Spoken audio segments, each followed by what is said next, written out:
बिस्मिल्लाहिर्रहमानिर्रहीम। अस्सलामुअलैकुम क्लास। तमाम बच्चे अपनी डायरी खोलेंगे। 7 अप्रैल बुध उर्दू अलिफ माँ बाप के हकूक़ सवालात के जवाबात। तमाम बच्चे अपनी किताब का सफ़ा नंबर 26 खोलेंगे। मश्क है। पहला सवाल है, हमारा औलाद को प्यार से कौन पालता है? इसका जवाब है, औलाद को प्यार से माँ बाप पालते हैं। दूसरा सवाल है, हमारा सबसे हमदर्द रिश्ता कौन सा है? इसका जवाब है, सबसे हमदर्द रिश्ता माँ बाप का है।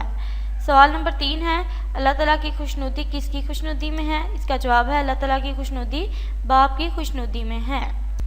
अब तमाम बच्चे किताब का सफ़ा नंबर 27 खोलेंगे। सवाल नंबर 4 है, जन्नत किसके कदमों तले है? तो इसका जवाब है, जन्नत माँ के कदमों तले है। सवाल नंबर 5, क्या काबे का तवाफ़ करा देने से माँ का हक अदा हो जाता है? जी नहीं, काबे का तवाफ़ करा देने से माँ का हक अदा नहीं होता।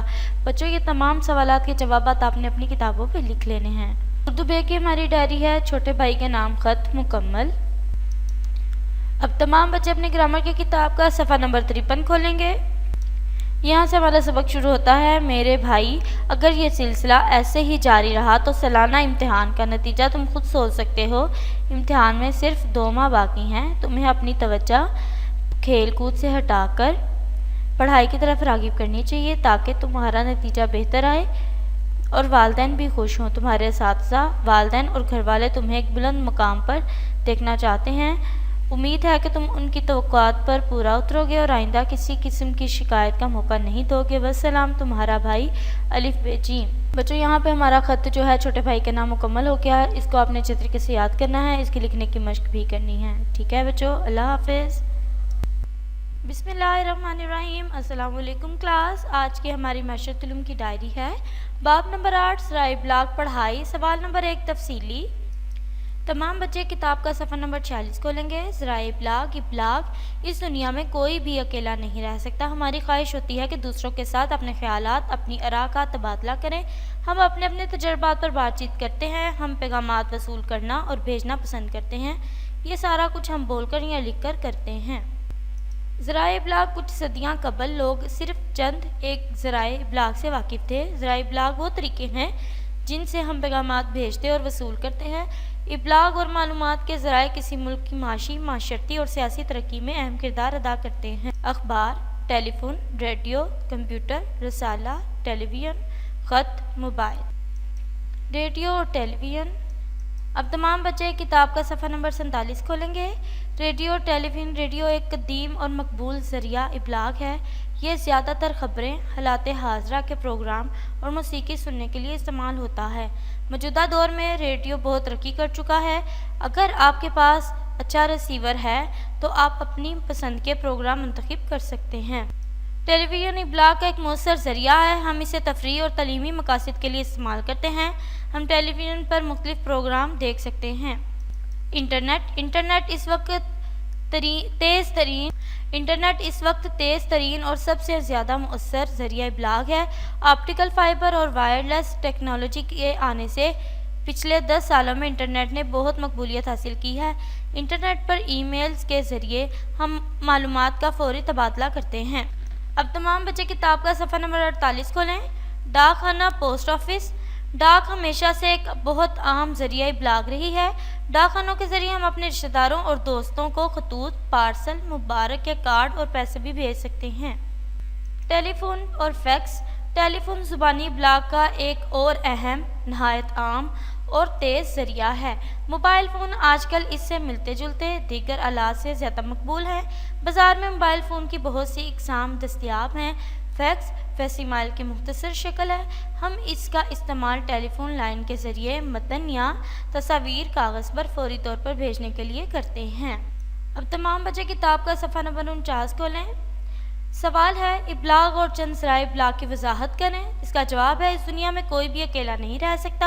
हमारी ख्वाहिश होती है कि दूसरों के साथ अपने ख्यालात और अपनी आरा का तबादला करें। हम अपने अपने तजर्बात पर बातचीत करते हैं। हम पैगामात वसूल करना और भेजना पसंद करते हैं। ये सारा कुछ हम बोलकर या लिख कर करते हैं। बच्चों, यहाँ तक आपका सवाल नंबर 1 है और तमाम सफ़हात की पढ़ाई भी कीजिएगा। सवाल को भी अच्छे तरीके से याद कीजिएगा और इसकी लिखने की मश्क भी कीजिएगा। अल्लाह हाफिज़। Bismillahirrahmanirrahim. Assalamualaikum. Dear students, today we will discuss our maths diary for class 4. Today's diary is exercise 2C, question number 1. Now open your books, page number 35. Exercise 2C, question number 1. Find HCF using prime factorization.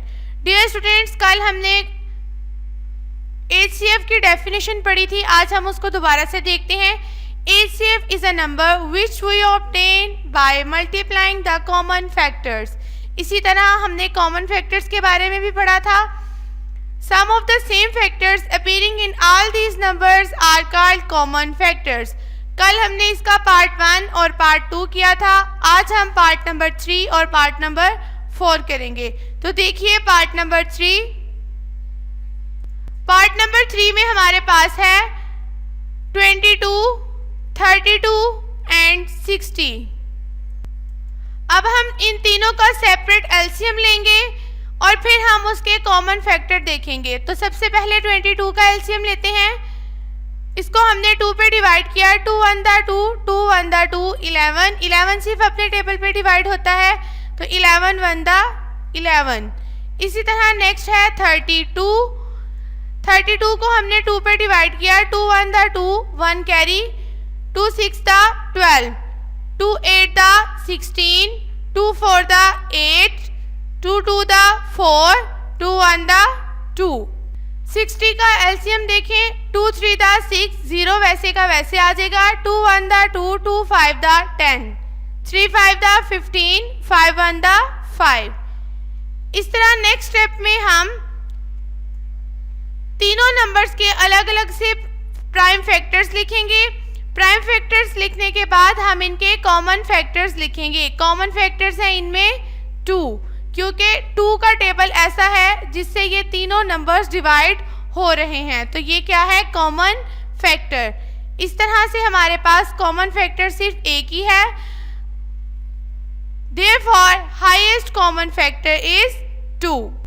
इसी तरह अब देखिए part number 4. 15, 95, 35. पहले हम 15 का LCM लेंगे. 3 5 दा 15, 5 1 दा 5. नेक्स्ट 95, 5 1 दा 5, 5 9 दा 45, 19 1 दा 19. नेक्स्ट 35 है. 5 7 दा 35, 7 1 दा 7. अब हम इन तीनों नंबर्स के प्राइम फैक्टर्स लिखेंगे जो कि हमारे पास सामने स्क्रीन में नजर आ रहे हैं. नेक्स्ट हम लास्ट पे इसका कॉमन फैक्टर देखेंगे जो कि है 5. Therefore, highest common factor is 5.